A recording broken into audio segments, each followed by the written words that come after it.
Salam hörmətli izləyicilər. Bu gün mən sizə 6-cı sinifin monitorinq kitabından bir mətnin izahını vermək istəyirəm. Bu sınaq toplusundan istifadə eləyəcəm. Göründüyü kimi bu sınaq toplusunda təkcə Azərbaycan dili yox, riyaziyyat və təbiət də vardır. Öz şagirdlərimə izah vermək istədim və istədim ki, təkcə öz şagirdlərim yox, bütün 6-cı siniflər və digər siniflər yararlansınlar. İndi də keçək mətnimizə. Bu birinci mətindir. Adı Kəlağayı mətnidir. Maraqlı bir mətindir. İstəsəniz siz bu şəkili çəkib götürə bilərsiniz. Özünüz oxuyub sonra suallara cavab verə bilərsiniz. Amma mən sizə mətni oxuyacağam. Kəlağayı. Azərbaycan xalqının qədim mədəniyyət nümunələri arasında kəlağayı xüsusi yer tutur və əhəmiyyəti ilə seçilir. Bu incə ipək başörtüyü xalqımızın mədəniyyətini simvolizə edən və nəsillər arasında mənəvi əlaqə yaradan sənət əsəridir. Kəlağayı əsrlərdir ki, Azərbaycan qadınının zərifliyinin, mədəni gücünün və həyat fəlsəfəsinin rəmzi olmuşdur. Kəlağayının hazırlanması yüksək bacarıq və səbir tələb edən mürəkkəb bir prosesdir. Bu sənət əsəri əsasən keyfiyyətli ipəkdən hazırlanır və zəngin naxışlarla bəzədilir. Onun tarixi çox qədimlərə uzanır və ipəkçiliyin inkişafı ilə yaxından bağlıdır. Azərbaycanda ipəkçilik əsasən Şəkidə təşəkkül tapmış və burada istehsal olunan kəlağayılar böyük ipək yolu vasitəsilə müxtəlif ölkələrə ixrac edilmişdir. Kəlağayının rəng və naxışları dərin mənalara malikdir və ənənələr çərçivəsində həyatın müxtəlif mərhələlərində istifadə olunur. Yaşlı qadınlar adətən sakit və tünd rəngli sadə naxışlarla bəzədilmiş kəlağayılara üstünlük verirlər.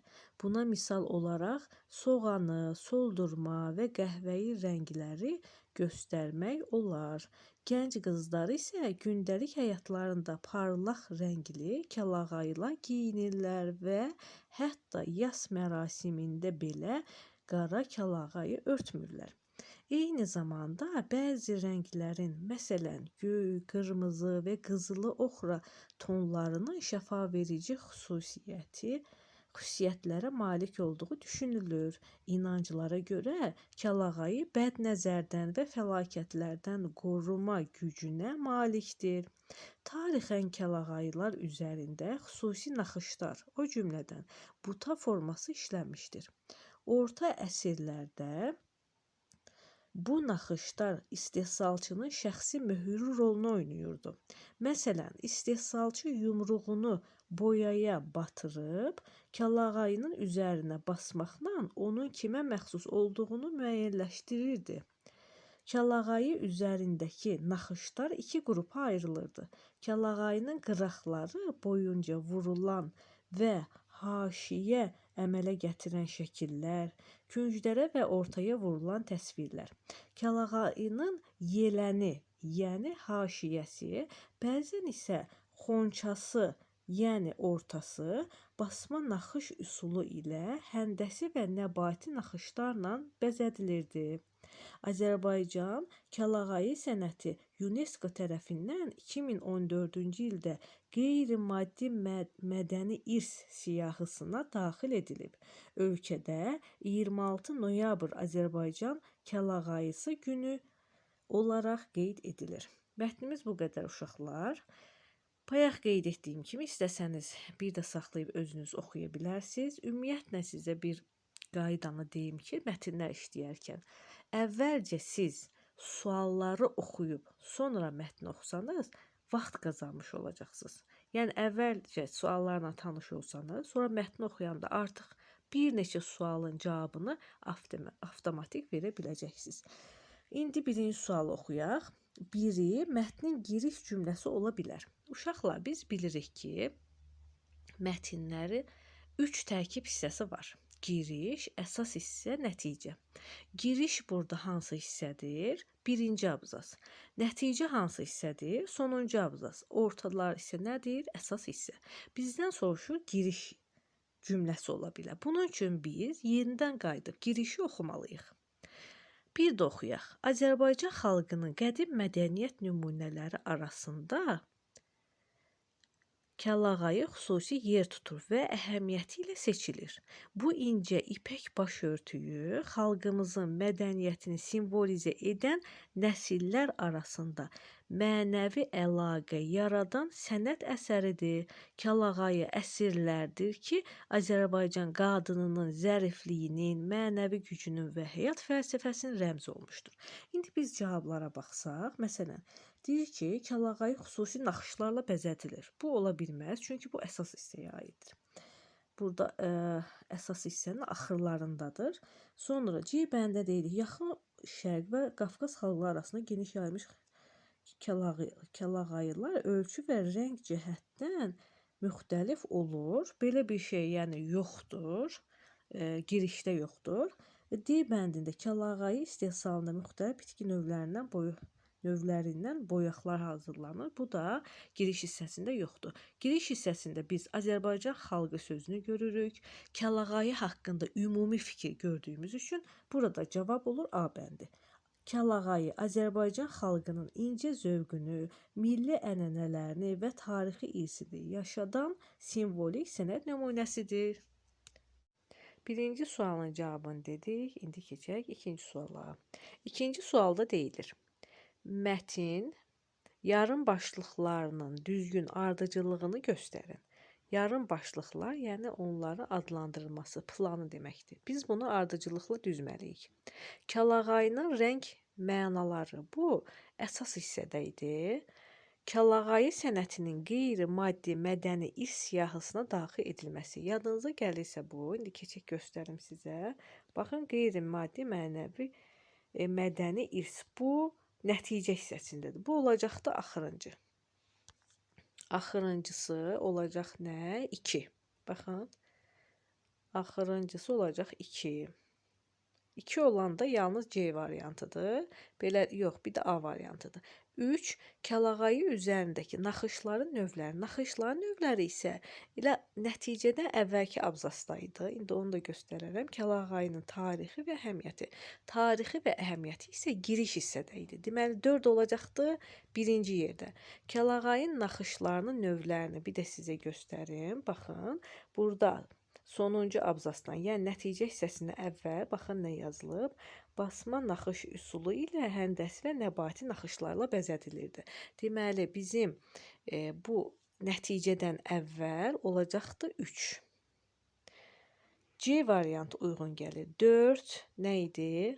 Giriş hissə. Kəlağayının tarixi və əhəmiyyəti. 1. Kəlağayının rəng mənaları ortalarda, digər abzaslarda. Nəticədən əvvəl Kəlağayının üzərindəki naxışların növləri, yəni 3. Bir də sonuncusu nə oldu? Kəlağayı sənətinin qeyri-maddi mədəni irs siyahısına daxil edilməsi. Cavabımız oldu C bəndi. Qeyd eləyə bilərsiniz. 3. Mətn haqqında deyilən fikirlərdən hansı səhvdir? Bizə lazımdır burada uşaqlar yanlış, səhv. Kəlağayı ipəkdən hazırlanır, doğrudur. Kəlağayı yalnız yas mərasimlərində istifadə olunur.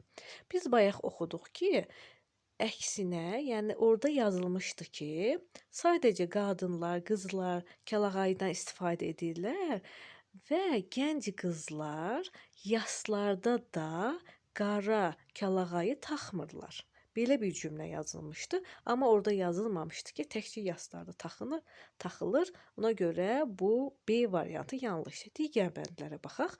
Kəlağayı üzərində həndəsi və nəbati naxışlar işlənir. İndi biz oxuduq. Nəticədə əvvəlki cümlədə verilib, bəli, həndəsi və nəbati naxışlar işlənir və D bəndi Şəkidə istehsal olunan kəlağayılar müxtəlif ölkələrə ixrac edilirdi. Bu cümləni də yenə sizə göstərirəm. Bu ikinci abzasda olmalıydı ki, baxın, Şəkidə təşəkkül tapmış və burada istehsal olunan kəlağayılar böyük ipək yolu vasitəsilə müxtəlif ölkələrə ixrac edilmişdir. Yəqin ki, bu cümləni siz də oxudunuz. Deməli, bizim üçüncü sualın cavabı oldu B bəndi. 4. Mətndə hansı fikrə rast gəlinir? Artıq buradan biz doğru fikir seçirik. Gənc qızlar gündəlik həyatlarında tünd rəngli kəlağayılar geyinirlər. Yanlışdır. Çünki gənc qızlar yox, yaşlı qadınlar tünd rəngli kəlağayılar geyinirlər. B variantı kəlağayı pambıqdan hazırlanır. Yanlışdır. Çünki ipəkdən hazırlanır. C bəndi 1862-ci ildə Londonda keçirilən beynəlxalq sərgidə şəki ipəyi medala layiq görülmüşdür. Belə bir cümlə yoxdur. Düzdür, şəkidə istehsal olunurdu ipək, amma belə bir cümlə yoxdur. Bu da yanlışdır. D bəndi orta əsrlərdə naxışlar istehsalçının şəxsi mühür rolunu oynayırdı. Bu cümlə olduğu kimi var. İndi mən sizə göstərəcəm. Ümumiyyətlə uşaqlar, sizin bu suallarınızın çoxunda elə mətni cümləsini sualın içinə salırlar. Ona görə də birazca diqqətli olsanız siz bunların düzgün cavablarını tapacaqsınız. İndi yenidən sizə mətni göstərirəm, həmin cümləni. Və burada deyilirdi ki, orta əsrlərdə naxışlar istehsalçının şəxsi mühür rolunu oynayırdı. İndi biz baxaq. Hansı abzasdadır? Baxın. Orta əsrlərdə bu naxışlar istehsalçının şəxsi mühürü rolunu oynayırdı. Yəqin ki, bu cümləni oxudunuz. İndi keçək digər suala. 4-cü sualımızın cavabı oldu D variantı. Kəlağayını hazırlamasına əsas material nə idi? Təbii ki, ipək. A bəndi. Digərlər deyildi. 6. Mətni hansı sonluqla tamamlamaq olar? Sonluq deyəndə nəticə nəzərdə tutulur. Bizim nəticə olan cümləmizi yenə oxuyaq ki, sizə asan olsun. Baxın, 2 cümlədən ibarətdir. Azərbaycan kəlağayı sənəti UNESCO tərəfindən 2014-cü ildə qeyri-maddi mənəvi irs siyahısına daxil edilib, ölkədə 26 noyabr Azərbaycan kəlağayısı günü olaraq qeyd edilir. İndi baxaq, hansı uyğun gələr həmin cümlələrə. Kəlağayını hazırlama prosesində ən aparıcı qüvvə boyaqçı hesab olunur. Yox, burada boyaqçıdan danışılmır. B variantı. Azərbaycan kəlağayısı incəlik və zərifliyin simvolu hesab olunur. Bu cümlə girişə uyğun gəlir. C bəndi. Bu da kəlağayının əhəmiyyətini bir daha artırır, yəni təsdiqləyir, bunu saxlayaq. D variantı, hər bölgənin kəlağayısı digərinə əsasən haşiyəsindəki ornamentlərə görə fərqlənir. Bu da əsas hissələrə uyğundur. Əsas hissəyə uyğundur. C variantında deyilir ki, bu da kəlağayının əhəmiyyətini bir daha təsdiqləyir. Yəni, hansı gün idi? 26 noyabr, baxın, 26 noyabr Azərbaycan kəlağayısı günü kimi qeyd edilir. Bu da kəlağayının əhəmiyyətini daha da təsdiqləyir. Bəli, əgər kəlağayı haqqında, yəni kəlağayı həsr olunmuş bir gün varsa uşaqlar, deməli kəlağayı çox əhəmiyyətlidir. Yəni hər bir əşyaya bir gün təyin edilməyib, amma kəlağayı həsr edilib. Ona görə də bu nəticə hissəsinə uyğun gəlir bu cümlə. Bizim 6-cı sualın cavabı oldu C variantı. Qeyd eləyin. 7. Bu sənət əsəri əsasən keyfiyyətli ipəkdən hazırlanır və zəngin naxışlarla bəzədilir. Cümləsi mətnin neçənci abzasında işlənmişdir. Bu da çox asan sualdır. Sadəcə bu cümləni tapırıq və abzasları hesablayıq ki, hansı abzasdır.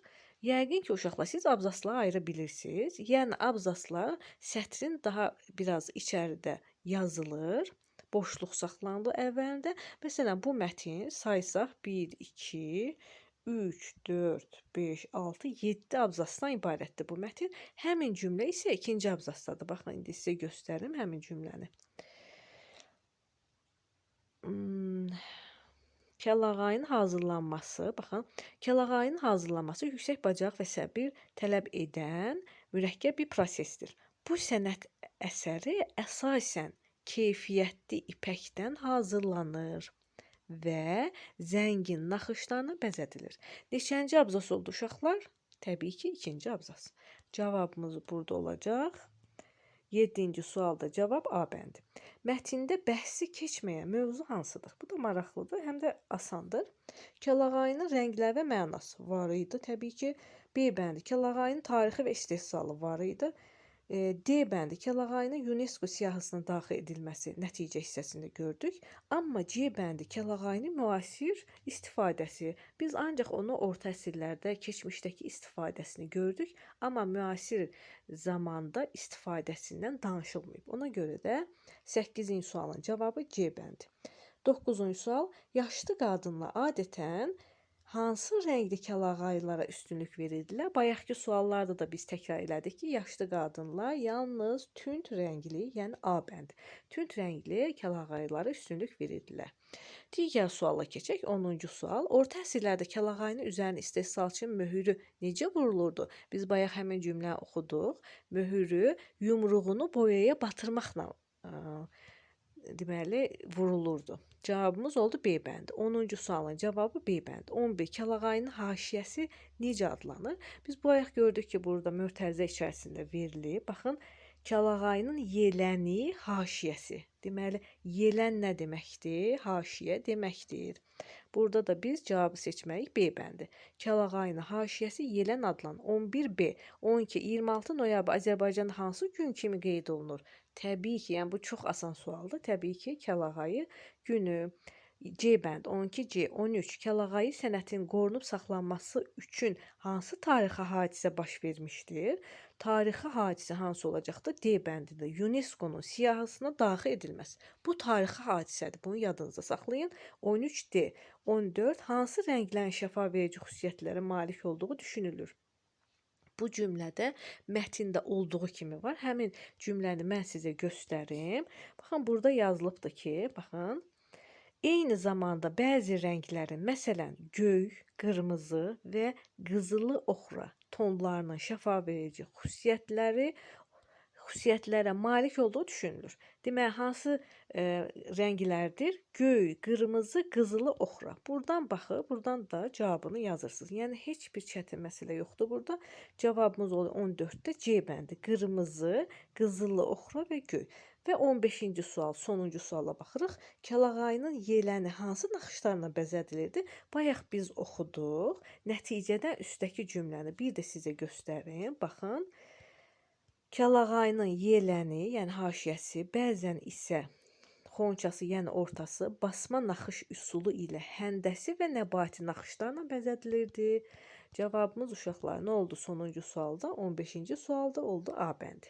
Yəqin ki, bu mətn sizə tamamilə aydın oldu. Siz mətni sadəcə diqqətlə oxuyun və suallar işləyərkən yenidən mətnə müraciət edin, yenidən baxın mətnə. Bütün sualları ümidvaram ki, düzgün yazacaqsınız. Öz dostlarınızla paylaşmağı unutmayın. Sağ olun.